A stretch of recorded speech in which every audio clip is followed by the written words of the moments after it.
Any health-related information on the following show provides general information only. Content presented on any show by any host or guest should not be substituted for a doctor's advice. Always consult your physician before beginning any new diet, exercise, or treatment program.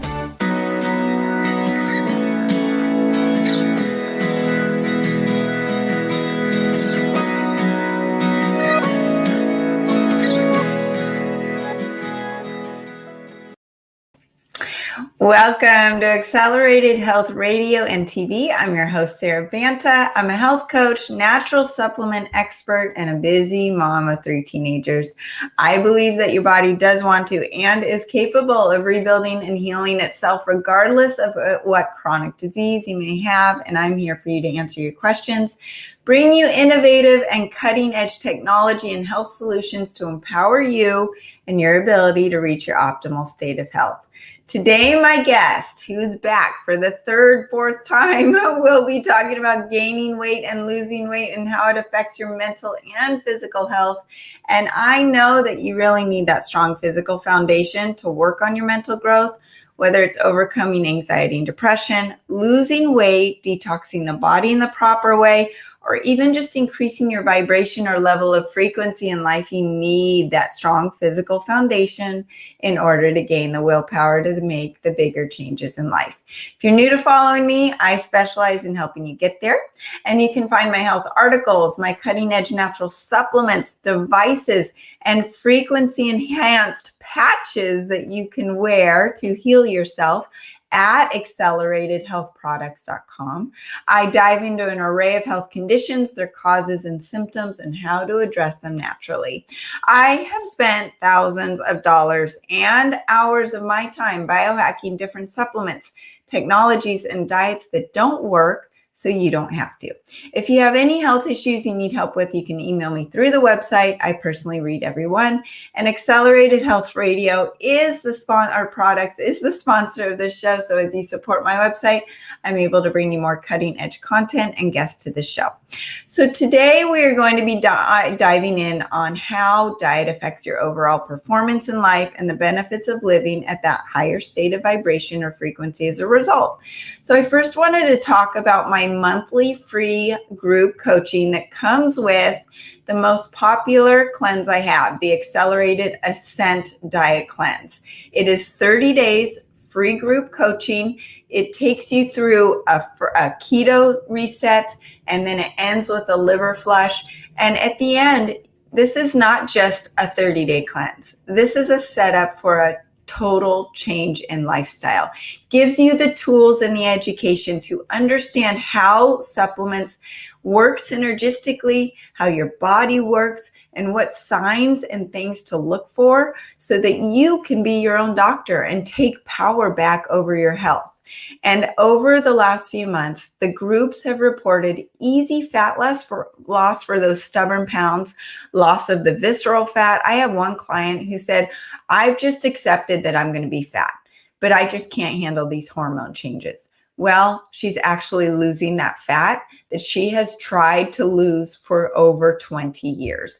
Loss of that visceral dangerous fat too. Increased and sustained physical energy and mental focus. Better bowel movements, which if you're not pooping, then you're full of toxins. Decreased appetite and the ability to intermittent fast for up to 22 hours, 72 hours. Clearer skin and wider eyes. Better sleep, which is the cornerstone of health. And of course, less moodiness, which we will talk to about with our guest today, and how your diet and your physical health affect your moodiness. Improved cellular permeability. And that means the health of the cells and the ability for your cells to absorb nutrients and to get rid of those toxins. And if your cells are hard and rigid, the toxins can't come out and the nutrients can't get in. So you improve that cellular permeability, which is also known as phase angle, and you get those gallstones out of the body at the end safely. You don't need gallbladder surgery. If your doctor is saying you might need your gallbladder out, you need to do this first. If you have fatty liver disease, you need to do this. This will cleanse your liver increase your metabolism, increase your thyroid health, and just make you feel good. And it gets you off of those medications, whether it's anxiety and depression medications or blood pressure or heart disease. All of those are going away. I'm not a doctor, but I see that these clients are working with their doctors to get off their medication. The difference between me and any other group coaching is I provide the most cutting edge frequency enhanced supplements that work synergistically with each other, and your body doesn't experience those flu-like symptoms, and you feel great day one. Leave a comment below if you are interested, or check it out on the website, acceleratedhealthproducts.com. Now to the good stuff. Drew Manning has finished and surpassed his goal. He gained and lost 60 pounds during his journey called Fit2Fat240. He purposely gained the weight again while following the select fad diets and doing them wrong, and then losing the pounds doing them right, this time at the age of 40.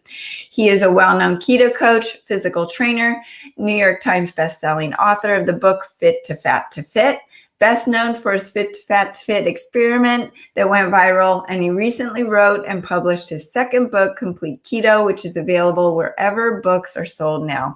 If you missed the first 3 interviews that we did, you can find them at Accelerated Health Radio and TV on all of the podcast platforms and my YouTube channel. Welcome, Drew. We have so much to talk about. How are you this morning? Hey, Sarah, how are you? Doing pretty good. Thanks for having me on again. Well, first we need to talk about the fact that you're going to be moving around a little bit this morning just because of an injury that you've had. And I just wanted to ask if you're thinking that this had anything to do with the experiment you did, or if it's just stress related, or if it's just a freak coincidence that you hurt your back. Was it last week? Yeah, it was last week, but it probably was injured more so like a month ago. It's a herniated disc, L4, L5. I just got the MRI done this past week, so I know that's what the issue is. But I woke up last Friday, May 7th, on my final weigh-in. I woke up with just all this pain shooting down my leg, and I could barely stand up. And I was like, okay, that's weird. So a month ago, I kind of hurt my back deadlifting one time, but it wasn't anything big. It wasn't anything like, that was caused a lot of pain. It was uncomfortable, but it was just a little bit of pain. And I've worked through, little things like that in the past. And for whatever reason, just one morning I woke up and it was just, went from like 0 to 100, and all day it was just super uncomfortable, and I knew something was wrong. So, so unfortunately I've sustained my first injury. It could be a couple things. One, being 40 years old, I played football and wrestling my whole life. I've always, deadlifted and squats and cleans. Like, I do all these lifts and I've done them fine, injury free up until this point. Possibly, me not working out for 4 months, sitting down a lot at the age of 40, and then working out again could have caused it. But, luckily it happened towards the end of my journey versus had it happened before, in the middle of my journey, that would have been a lot harder to lose the weight. So luckily it happened on my very last day. So I'm grateful for that. But yes, definitely currently in a lot of pain. And as you know, back issues are not fun. No, and as you're talking, it just hit me that I just got the chills. There's no coincidence that it happened on your last day. It's kind of like when you are going through a stressful situation and you don't get sick until you finish that final exam, or you finish that big project, and then all of a sudden your immune system lets down. What I've learned from Andrew Huberman, I don't know if you're familiar with him, is that your immune system and your system is actually strong during stressful times, but then when you let that down, it will let go. So maybe your body knew that it had to hold on until this final weigh-in, and then it said, okay, I'm done. I can't handle this anymore. But it just, regardless of how it came about, it just is no fun. So I'm sorry, and I understand if you're going to be moving around a little bit, it's not comfortable to be in that position. So I appreciate you being on, and you have so much to share, because no one is brave enough to go through the experience that you've done. And I honestly, Drew, as you started, and we talked about this, I think in September or so, when you said you were going to do it again at the age of 40, I'm like, oh, he doesn't understand the thing about age. And I said, there's no way he's going to reach his goal at the age of 40 like you did before, because I'm at the age of 45 and I'm thinking my body's not doing what it used to do.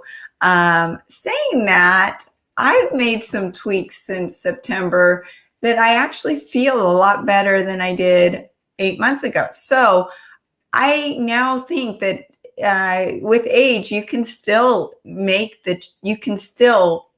these changes and age not affect you like you think it's going to. So anyways, long story short, I would love to first tackle the question, what did you notice differently during this time?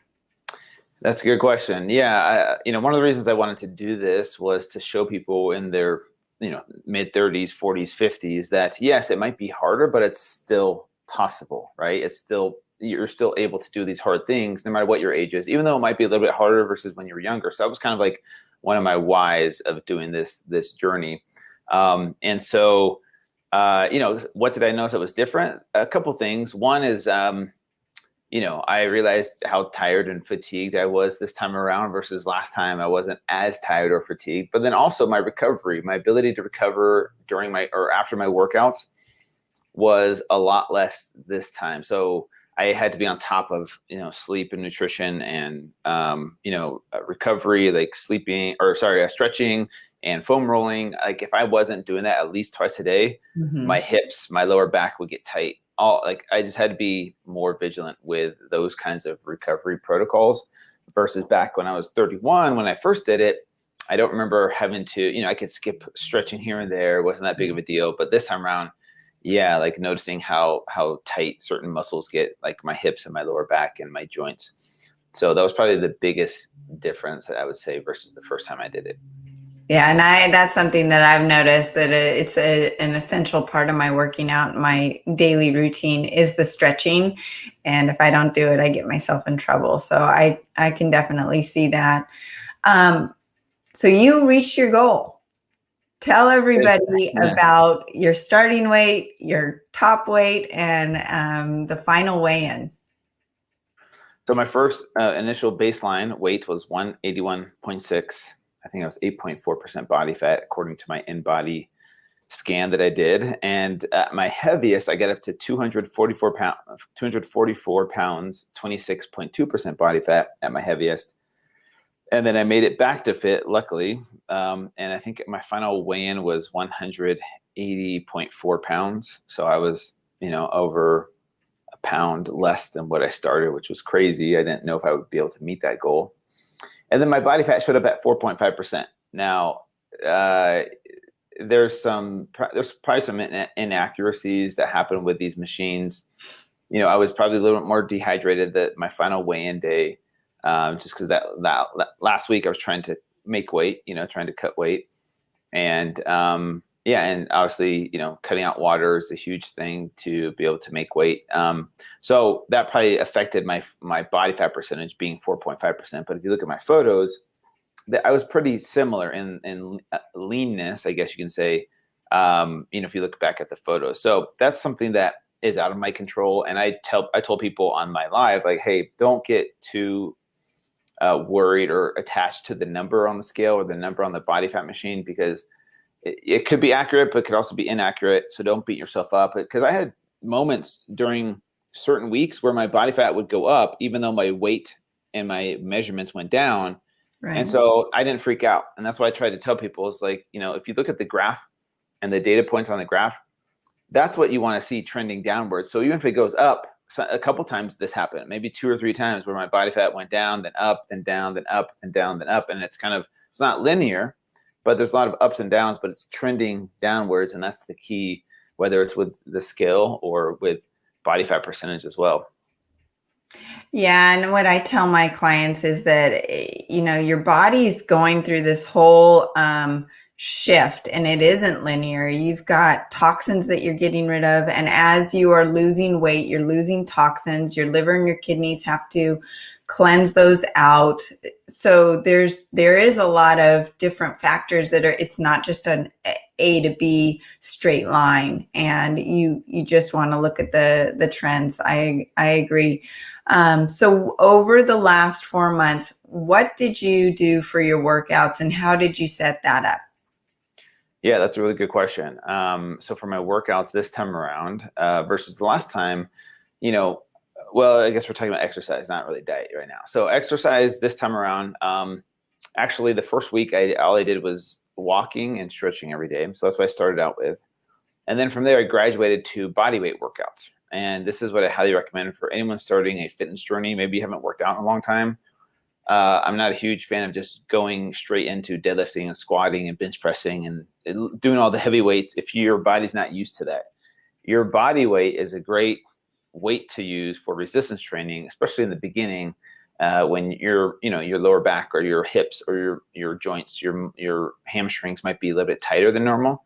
So we want to work on flexibility and mobility, and then focus on form with your body weight exercises. So I would work out 5 days a week, max, right? 5 days a week. Usually Monday, Wednesday, Friday were resistance training days. Tuesdays, Thursdays were some kind of HIIT cardio day. And then Saturday and Sunday were active recovery days. And so that could be walking, hiking, biking, Pilates, yoga, playing with your kids, whatever you want it to be. It's not a structured workout. And literally every 2 weeks I would switch up my workouts so that my body was forced to adapt to new environment, new stimulus through the workouts. We work on different body parts, different movements, different intensities and volume. We change that up every 2 weeks.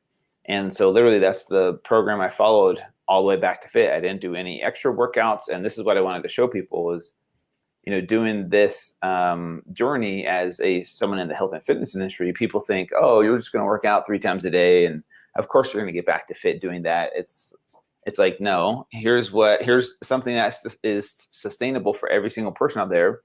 5 days a week, 30 to 45 minutes max are the workouts, no longer than that for the most part.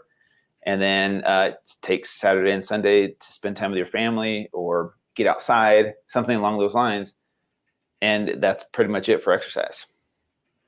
It's something that I really harp on with, especially with women, because I know a lot of women that will chronically do cardio, whether it's going for 8-mile runs and then going straight into hot yoga, or going to a spin class and then doing an Orange Theory.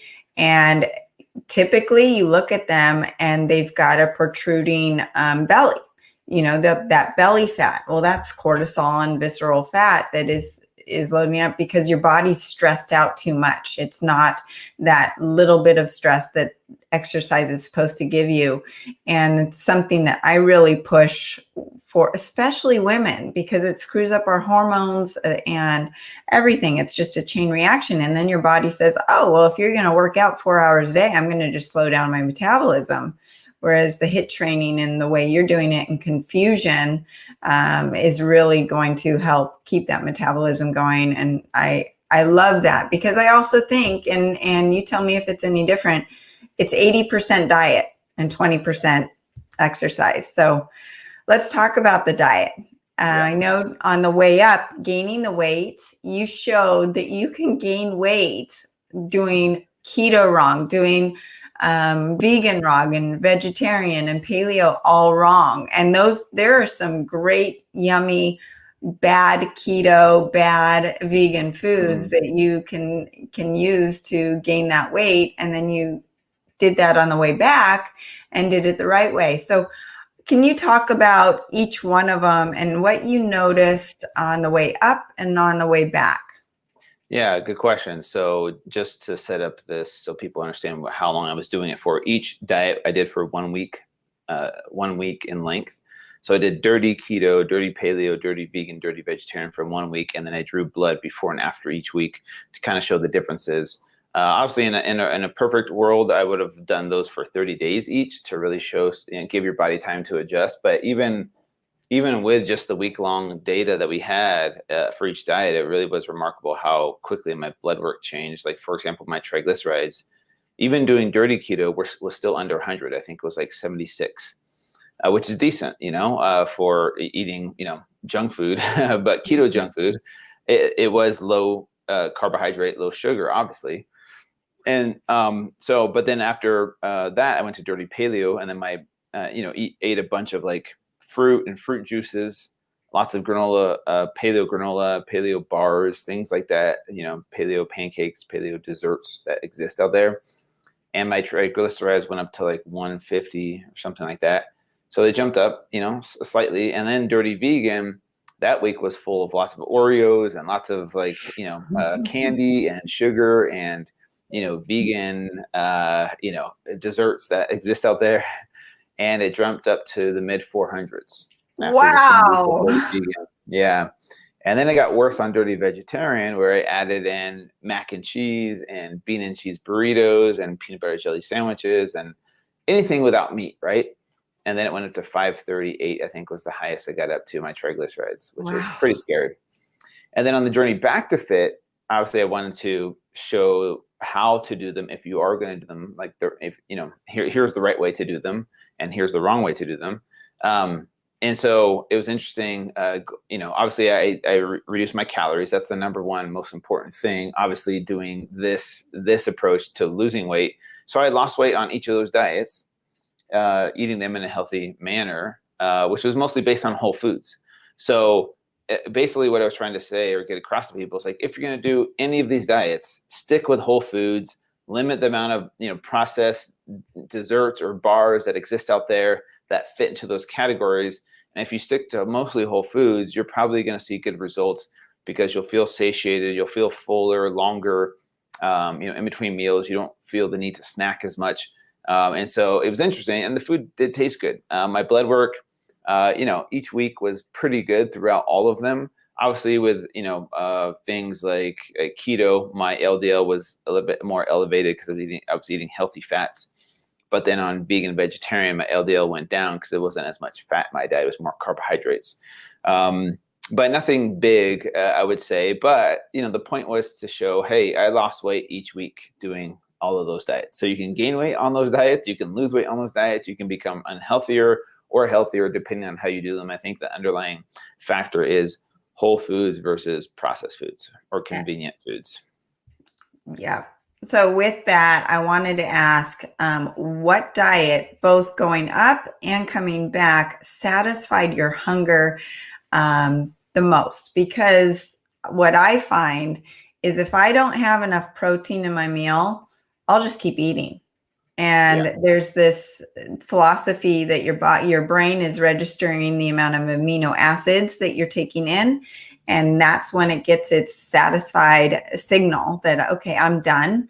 And if you don't get that amount of amino acids, it'll just keep eating, whether it's vegetables or dirty vegan or whatever diet you're on, until you get that amount. So I was just curious if you found that too, where even going up and you're doing like trying to gain weight on keto, dirty keto, was it hard because your appetite was not as big? Yeah, that's a really good point. That was the one diet where I didn't eat as many calories per day. I was averaging probably closer to 4,500 to 5,000, because I did feel nauseous eating all that fat. Like, there was a lot of fat, and I did feel nauseous. So I didn't feel the need to eat as much. So getting in for 4,500 to 5,000 calories on keto was really, really hard. Obviously on vegan, vegetarian, even paleo was easier to eat more calories because I was hungrier more often in between meals. And then on the journey back to fit, keto, and then I think paleo, I had intermittent fasting protocol. So it was 2 meals a day and I felt fine. But on vegan and vegetarian, it was 5 or 6 meals a day, because I did feel the need to have to eat every 2 or 3 hours, and I was hungrier just because of the types of foods that I was eating. Probably had less protein in them versus, the other diet protocols. And yes, I did feel the need to have to eat every 2 or 3 hours, just because of the amount of carbohydrates and not as much fat and protein. Something that no one stresses enough, and they're always focused on diet and exercise, is sleep. And you're in this unfortunate experiment now, and you didn't even plan on this, but on the way up, when you're gaining the weight, you talked about how your sleep was horrible and how it got better as you were losing the weight, but now you're in pain and you're eating right and doing all the right things, but you're not sleeping because of pain. Can you talk about the importance of sleep and how you've seen it affect your mental and physical health? 100%. Yeah. When I was doing my weight gain journey, sleep was one of those, probably the biggest factor is sleep, and foods, eating certain foods and not exercising impacts your sleep more than you think. And when your sleep is impacted, that's what affects your hormones, which eventually affects your emotions, which is powerful stuff.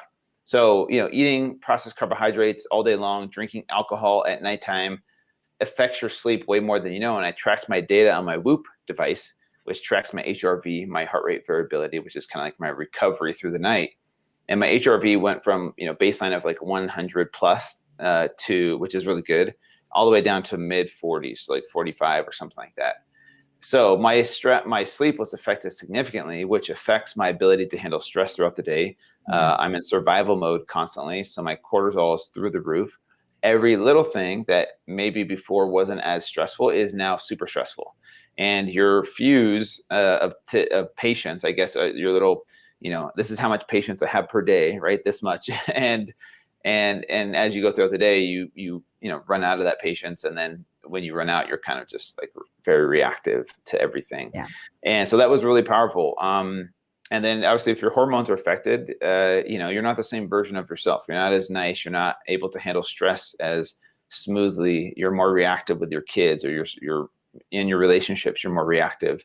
You're probably more emotional because your testosterone levels are off and your estrogen levels are off. And your motivation isn't there. And that's why when people don't understand how powerful food can be and lack of exercise, when you're not living a healthy lifestyle, it's harder to be happier. It really is. And I'm not saying people who are overweight can't be happy. That's not what I'm saying. But when your health is impacted, sleep, stress management, diet, exercise, when you're not, healthy in those categories, it's harder to be happier in life because you're always constantly stressed and you're always reactive to everything, and everything is this huge stressor. So having good health, not saying you need to be super lean and super skinny, but having good health first and foremost is the key to, to live a happy, more fulfilled life. I would say it's a little bit easier when you have these 4 pillars of health, checked off, and so anyways, that's kind of what I learned. And I think that's hopefully what other people learned as well, is how much an unhealthy lifestyle impacts your sleep, which impacts your hormones, which impacts your relationships. It's all intertwined, and it's not just one thing. And you're right. It's not just about looking good. It's about your relationships. The thing that I noticed when I switched to a low carb diet was I felt like all of my problems were 20 feet away from me instead of smacking me in the face, and I could handle them better. And I reacted differently to people and my kids. Kids will tell you exactly when you are out of line and when you're not so nice. So it's great to have them around. Well, we are going to take a short commercial break and give Drew a little minute to stretch his back out, and come right back after this break.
Welcome back to Accelerated Health Radio and TV. I'm your host, Sarah Banta. We've got Drew Manning from Fit2Fat2Fit and Fit2Fat240.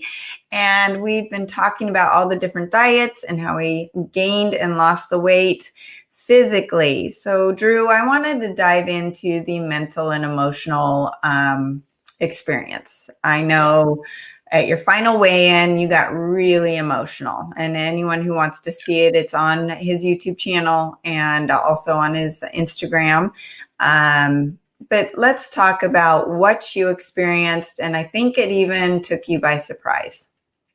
Yeah, I did. And I will say this because I didn't talk about this on the live, but now that I've told people about my back, a lot of the uncomfortableness was because of the pain of standing up. So there was a point in the live where I had to sit down, and people probably thought I was going to pass out or I was dehydrated. And honestly, it was because the pain was so intense. I thought I was going to pass out from the pain.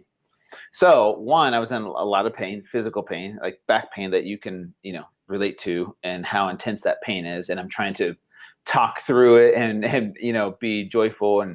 But when you're in a lot of pain, and it's hard to be as happy, right? But so I did. So that was part of it. But also, for me, it was kind of like when I crossed the finish line of my 100-mile race, which I did in June of 2020. It was kind of like crossing the finish line. I didn't really feel any emotions during the race, but afterwards, it was like a flood of emotions. It was a lot. That's kind of what happened here, where I just realized, man, I did this amazing thing. It was super hard. I accomplished this hard thing. And then the emotions just caught up to me because it was a hard journey. It was really hard mentally and emotionally. If anyone's watched the videos or seen the videos on YouTube and on my Instagram, you saw how hard it was for me. I went through a really hard breakup in the middle of my journey, which is probably the hardest thing emotionally to deal with, because breakups aren't easy. I've been through a divorce. This was my first breakup since my divorce, and it was really, really hard for me mentally and emotionally. And it was hard to overcome that. But also, just life in general was very difficult for me with this journey. There's a lot of pressure to perform, a lot of pressure to be consistent and disciplined. And like I said, I think I said something funny, like maybe I just need a donut and a hug. And maybe that's why I'm so emotional.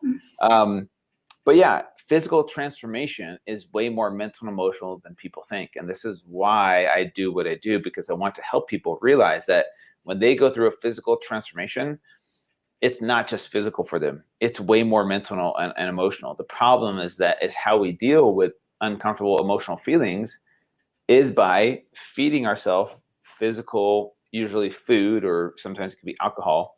But what that can do is it trains our brain to realize that when we have to deal with uncomfortable emotions or pain in life, like a breakup or a divorce or bankruptcy or finances or whatever the stress issue is, when we deal with that, we tend to gravitate towards a substance which numbs that pain. So that's why people get addicted to alcohol or food addiction or drugs even. Sometimes movies, TV shows, social media, pornography, these kinds of things that give us these little dopamine hits during the day that distract us from that emotional pain so that we don't have to deal with it. And that's what most people do. And that's why so many people struggle with staying consistent with a lifestyle change, is they haven't let go of these emotional traumas and triggers that have been affecting them their whole life, because they see physical transformation as separate from that. When in reality, there's a good book called The Body Keeps the Score, and it shows how trauma affects our physical body. So emotional trauma can affect our physical body in more ways than we think, and it's very intertwined. And so what I'm trying to point out to people is, going through a physical transformation, you're going to have to deal with these demons that you've been holding on to that you haven't let go of yet. And until you do, that physical transformation is just going to be that much harder to stay consistent with, because as much willpower as you think you have, or as much discipline as you think you have, those emotional pains or triggers don't go away in life. They're going to come back up at some point. You're going to be triggered by something.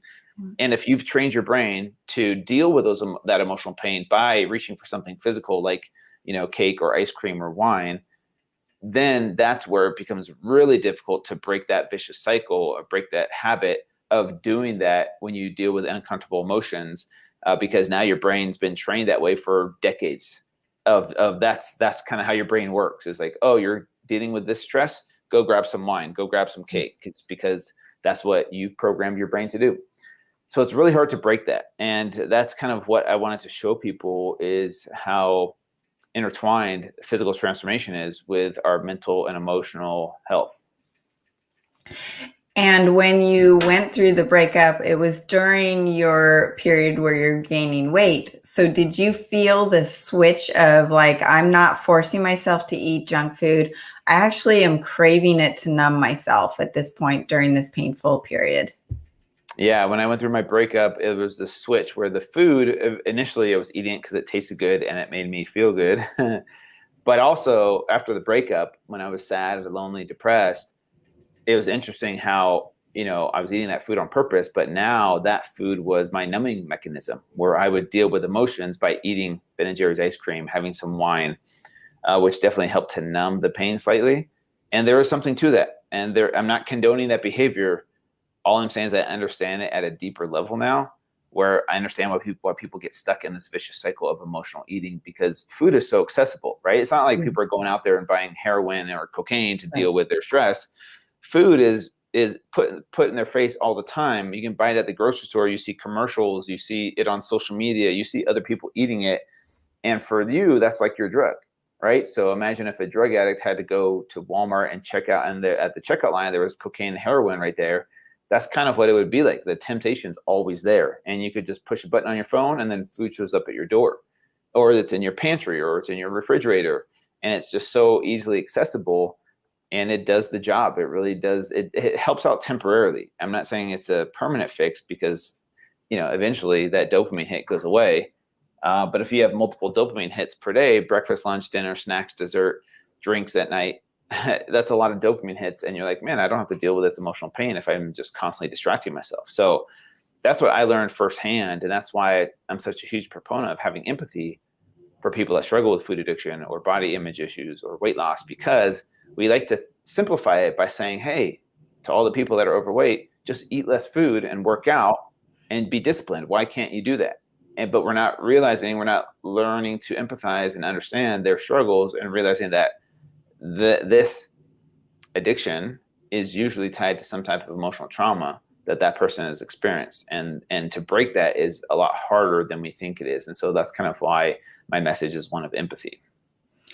And as you started losing the weight and getting healthy again, did you feel like you were leaning on different tools, different healthier tools to deal with the pain? Because of course the pain's going to still be there, but the way you deal with it is different. Or did the cravings kick in and you really wanted, to reach for the food that you were reaching for in the fall?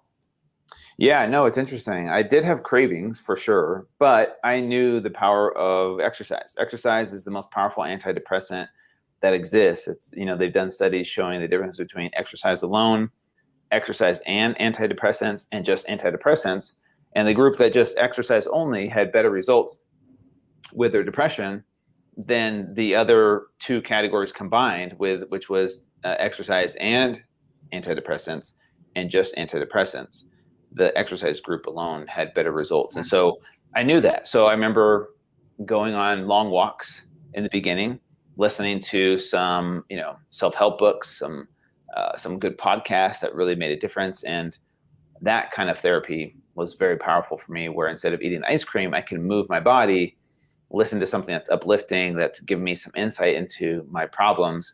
And that kind of therapy was very therapeutic. There were definitely moments where I'm like, I would love some ice cream right now. But I did have a goal, and I try to stay accountable to my audience, because there were thousands of people doing this journey with me. And it was really powerful to know that there were thousands of people out there.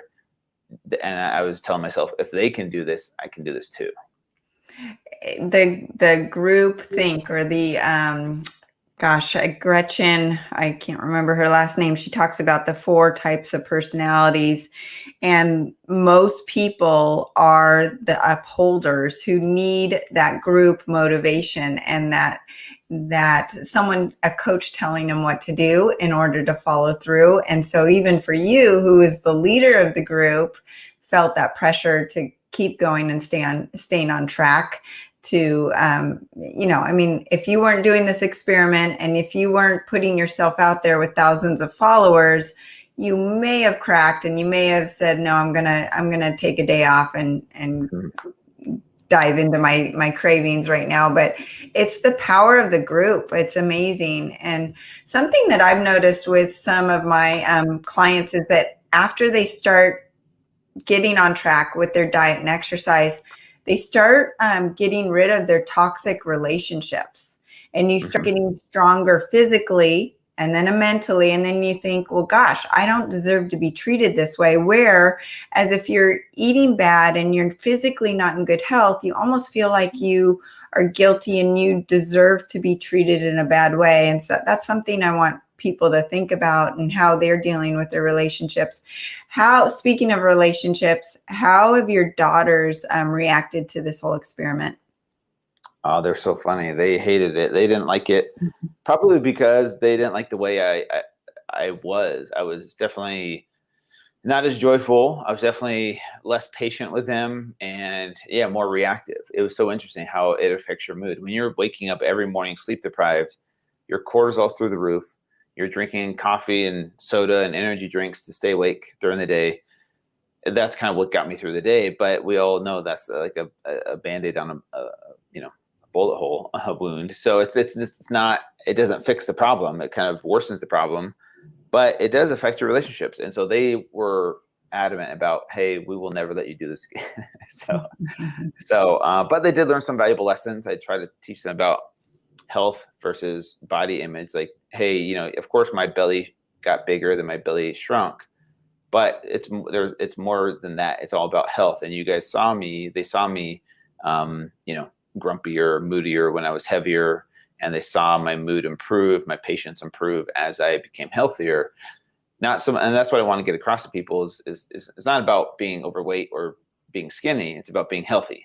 There's a difference between those two things. So as I became healthier, of course I lost weight, but I was healthier because I was sleeping through the night. I was managing my stress better. My diet, my exercise impact my mental health as well. And so my daughters got to see that firsthand, but they even with the junk food in the house, they don't want me to do it again. Well, and that's an important lesson, especially for girls, so that they can realize that, being skinny, like what society's telling you to do, is not going to make you happy. And whatever extreme it is, and when you're focused on that physical health and how it affects your mental health. What diet are you going to stick with now? What is what do you feel best with? I talk to my clients about how everyone is individual, and there are certain foods that may trigger me to be inflamed that are quote unquote healthy foods. People, you've talked about all these different diets and how you can do it in a healthy way, but what works for you the best? Yeah. So it depends on what my goals are, right? So like right now I am doing my Back for More program, which is a strength or hypertrophy training program where I'll be focusing on gaining strength and lean body mass. And in order to do that, I need to be in a caloric surplus. And so I've upped my calories from 1,800 to 2,000 all the way up to 2,600, 2,700 calories. I bumped up my protein quite a bit, and I'm doing more of a 60-30-10 protocol. So it's not strict keto. It's more of a modified Atkins approach, if you want to call it that. And the goal is to build some lean muscle mass over the next couple months. So normally, I don't do that very often. Maybe once or twice a year, I'll do a strength gain phase where I'll put on some lean muscle mass and lift heavier. Not as many high intensity workouts, or I won't do as much cardio. And so that's kind of my approach to putting on lean muscle mass. But normally when I'm just maintaining, like after this Back for More program, which is 2 months long, I'll probably do more of a modified keto or cyclical keto where, 90% of the time I'm in ketosis, but 10% every once in a while, I might have pancakes with my daughters for breakfast, or, my daughter's birthday is this weekend coming up, and I'll probably, eat some of her cake. Little things like that where I can, have a balanced lifestyle where I'm not super strict, because the weight loss phase of my back to fit journey during Fit2Fat240 was pretty strict. And I could tell by the end, my body was pretty done with being that strict. I don't like to be that strict for that long. I feel like for me, it's not sustainable. But, you know, a 90-10 or an 80-20 kind of protocol seems to work best for maintenance for me. But right now is the strength gaining phase, which I'm doing the best I can with my back. Obviously, I have to alter some things, tweak some things to see what, you know, if I can gain lean muscle mass, even though I'm not able to lift as heavy or do the certain movements. Yeah, it's going to be interesting. So you're saying 60% protein, 30% fat, 10% carb? No, 60% fat, 30% protein, 2% Gotcha. carb. Gotcha. Yep. Well, I always say, as I mentioned before, women are more complicated than men. So I was wondering if there's anyone in the industry that you know, a female, that is willing to do this experiment or has even tried to do this like you. Mm-hmm. Yeah, I don't. Did you ask if anyone else has done this Yeah. experiment before? Yes, a female. Yeah, there are people on my TV show that did this. So I had 2 seasons of Fit2Fat2Fit where there was about 16 trainers that went through this protocol, and I helped coach them through it.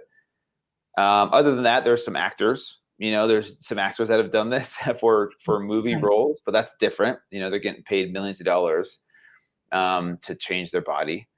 But other than that, yeah, I don't know too many people that purposely. Oh, moms do this all the time. I mean, not on purpose. They gain weight naturally from having a baby. So, you know what I'm saying?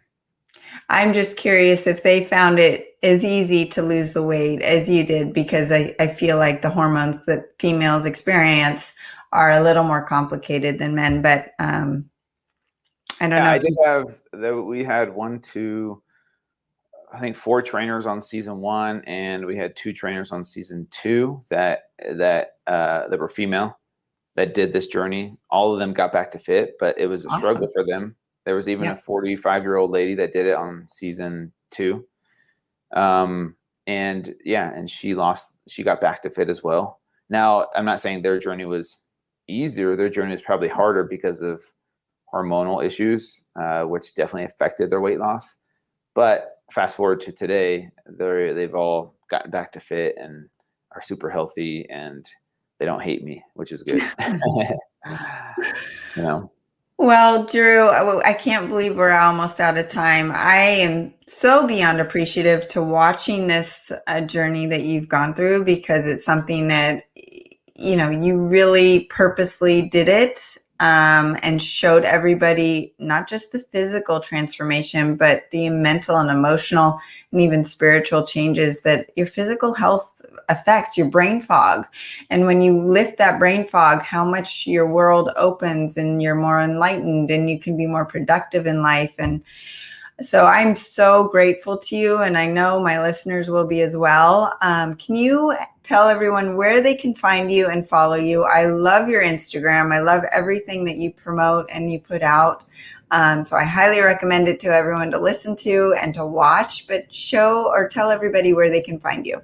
Yeah, it's super simple. So my brand is just Fit2Fat2Fit.com. That's my website, but then social media is just Fit2Fat2Fit. Awesome. Well, thanks for joining us again, Drew. And thank you, everybody else. And if I can help you with your health issues or your own personalized protocol, you can contact me directly through the website, acceleratedhealthproducts.com. I'm happy to put together a personalized protocol just for you. And you can follow me on Facebook, Instagram under Accelerated Health Products, and my YouTube channel and all podcast platforms. It's over 100 podcast platforms at Accelerated Health Radio and TV. I now do Accelerated Health Bites, where I do short informational videos about health topics and solutions that you ask me about. If you like what you heard today, please hit the subscribe button and share with a few of your friends who may need my help or Drew's. And as you share my channel, it helps me help more people like you and bring more cutting edge guests to the show. We will be back next Wednesday at 8 a.m. Pacific time. So join us here on Accelerated Health Radio and TV. Have a great week. Thanks, Drew. Yeah, bye.